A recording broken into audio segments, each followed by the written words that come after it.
There are moments in life that never get stored in language. They slip beneath the surface of memory. Past logic, past explanation. You don't recall what was said. You just remember how it felt. The way the air grew heavier, the way your body softened without permission, the way everything blurred except the present standing in front of you. That's how she remembers you. Not by what you said, but by how it felt to be near you. You may have spoken with confidence, you may have known all the right things to say, but memory isn't shaped by sentences. It's shaped by sensation. Words can be remembered, but feeling is what stays. That's why she remembers the hug. Not because it was dramatic, romantic, or perfectly timed, but because in that moment, you stopped trying to explain yourself. You simply allowed her to feel you. For so many men, touch becomes a negotiation, a silent transaction coded with uncertainty. We live in a world where physicality is often taught as a means to an end, a performance, a step toward something else.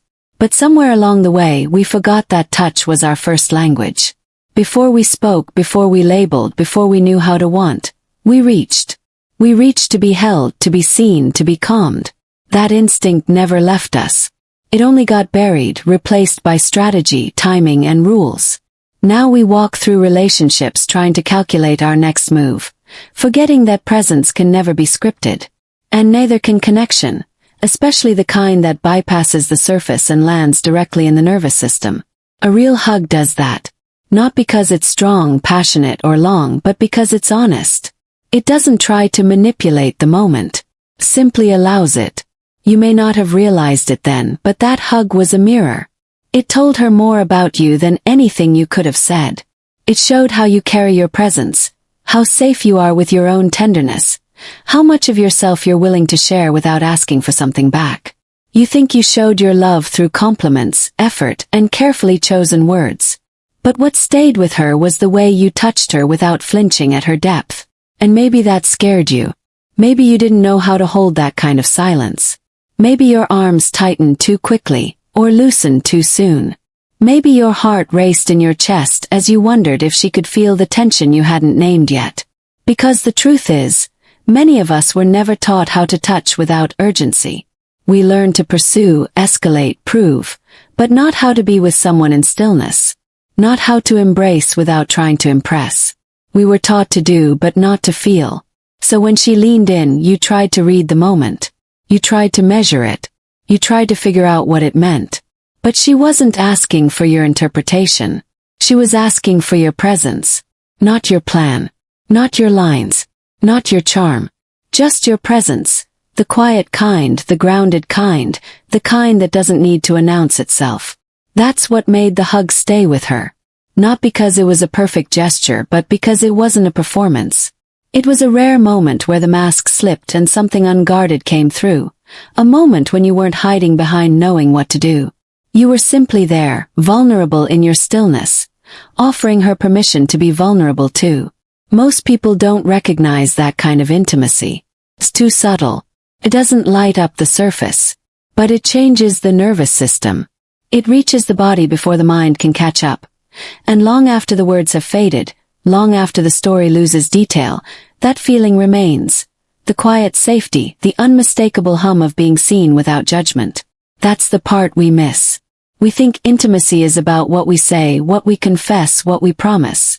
But for someone who has spent a lifetime being misunderstood, misread, or manipulated, intimacy doesn't begin with words. It begins the moment you stop trying to reach their mind and start holding their heart, without force, without pressure, without needing to be remembered for what you said. You didn't need to prove your value in that moment. Your arms said enough. The steadiness of your breath, the way you didn't rush to pull away, the way you let her rest against you without asking her to be anything else. That's what created the memory. Not the facts, not the circumstances, but the feeling. There are women walking through the world today who can't remember the last conversation they had with someone they once loved, but they remember the way his chest felt when they cried into it. They remember the scent of safety, the cadence of calm, the warmth of hands that didn't reach with agenda. That's what lasts. That's what writes itself into the emotional body. It's not about being physically close. It's about being emotionally available in that physicality.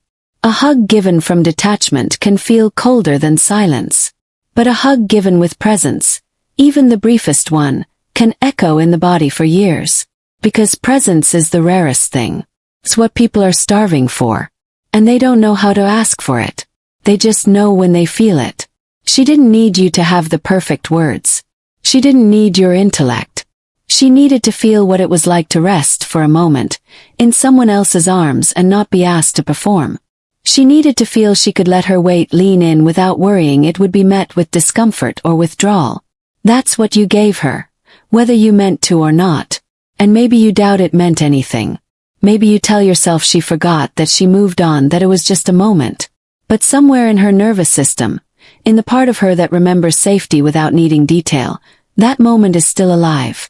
Because emotional memory doesn't need chronology. It needs resonance. And resonance doesn't lie. There's a deeper truth here, one most men never realize until it's too late. You can talk for hours and leave no impact. You can say everything she wanted to hear and still leave her untouched. But when you show up fully, with your breath steady, your heart unguarded, your attention undivided, you create a moment that doesn't need explanation. And that's what a hug can do. When it's real. When it's unforced. When it's not trying to get anywhere. We're so used to reaching for connection with urgency, with expectation. But urgency carries tension, and tension creates distance. The more you try to close the gap, the wider it feels. The more you try to prove you care, the less grounded you seem. And yet, in a single quiet embrace, all of that dissolves. Because she doesn't remember you for how well you spoke. She remembers how she felt when your arms wrapped around her and everything slowed down. When, for just a few seconds, her mind didn't need to stay alert, and her body, tired of bracing for impact, finally let go.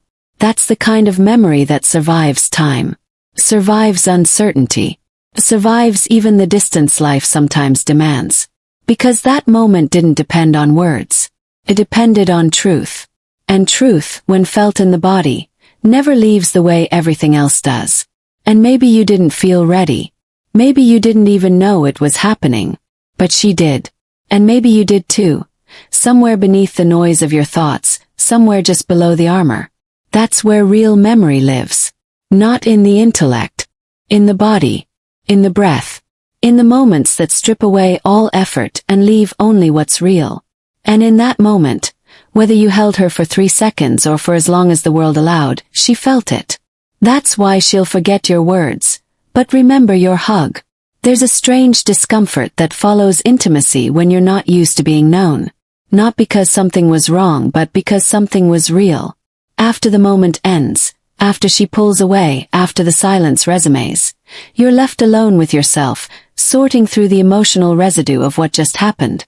Not the hug itself, but what it stirred. What it bypassed. You didn't prepare for that. You expected a gesture, not a confrontation.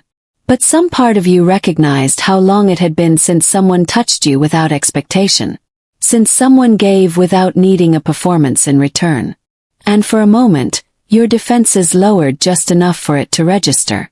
Then you caught yourself, pulled the drawbridge back up, and started analyzing the moment, trying to restore the structure you used to protect yourself from what you can't control.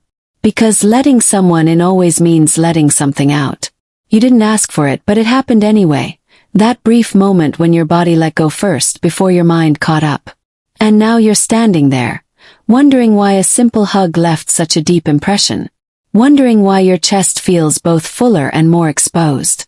This is the aftermath of presence. It leaves you changed even if nothing else does. She might not have said anything. She might have smiled, shifted her weight, moved on. But something shifted in her too. You don't need a story to prove that. You only need to recognize the weight of what doesn't need to be explained. Because at some point in your life, you learn to seek validation through expression. You learn that being seen required you to say something. Smart, funny, impressive, insightful. You crafted your identity around the ability to communicate value. But then you meet someone whose body listens differently. Someone who doesn't respond to words as much as to what lives underneath them. And suddenly, your vocabulary isn't enough. She reads you through your energy. Through the timing of your stillness. through the way your body holds or avoids tension. And in the moments when you're no longer trying to be interpreted, she feels the parts of you you've never named aloud. The parts you don't even realize you're trying to hide. And that's the moment she'll remember. Not because you tried harder, but because you stopped trying altogether. There's a deep fatigue that comes from being in relationships where your value is determined by how well you perform. You may not name it, but it's there. The quiet pressure to stay interesting, to keep the conversation flowing, to keep the mood elevated, to keep her attention. It's subtle but exhausting. And over time, it teaches you that love is something to be earned by keeping her emotionally engaged. But connection doesn't require stimulation. It requires permission. And nothing grants permission faster than presence. That's why a hug, when it's real, carries more meaning than a perfectly worded confession. Because it bypasses your strategy.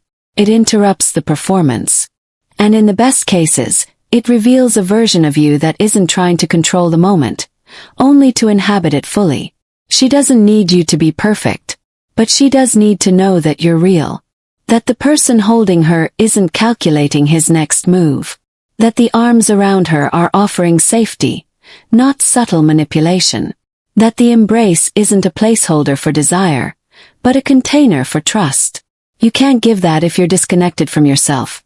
If you haven't taken the time to feel the parts of you that resist stillness, that try to turn everything into a plan, that equate softness with danger and vulnerability with exposure. But you can learn. You can notice. You can pause the next time her hand finds your shoulder, the next time she leans into your chest, the next time the world goes quiet around you, and choose to stay. Not to say the right thing. Not to push the moment forward. Just to stay. To let it exist without shaping it. And in that choice you communicate something rare. Not certainty. Not control. But emotional clarity. The kind that says, I'm not afraid to let you feel me, even if I'm not completely sure how to be felt. That kind of honesty is what makes her remember. Not the words. Not the promises. But the fact that, for a few seconds, your soul didn't hide. You didn't reach for a script. You didn't shrink from the weight of being witnessed. You allowed the moment to be what it was. And that made it unforgettable. We don't remember people by how well they talked. We remember the way they made us feel in the spaces between the talking, the moments when the noise dropped out and something more honest took its place. That's where memory anchors itself. In the breath, in the pause, in the texture of presence. And it doesn't take long. You could spend years with someone and never feel close. Or you could share a single quiet moment and never forget them. You don't get to control how she remembers you. But you do control how you show up. If you've spent your whole life trying to be chosen, trying to be good enough, trying to earn closeness, then this is the moment you learn that the most powerful thing you can offer is not performance, but presence. When your energy calms, when your mind stops racing, when your embrace stops asking for anything in return, that's when she begins to feel safe. Not entertained.